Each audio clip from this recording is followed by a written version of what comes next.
Our current president was put there, installed by God.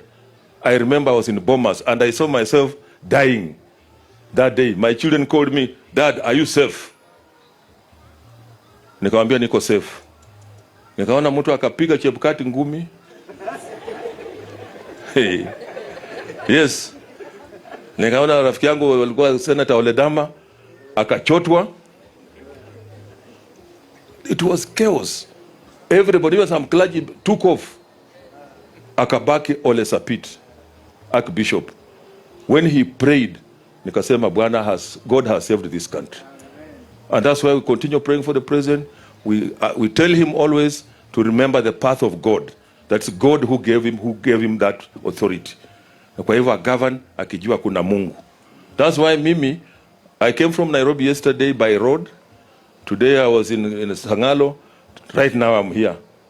Mahali kuna mambo ya Mungu, I don't want to miss. Because blessings are there.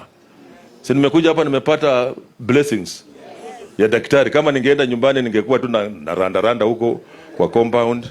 Sijui nini, maybe naangalia ng'ombe. But the Spirit drove me here to come and get this anointing.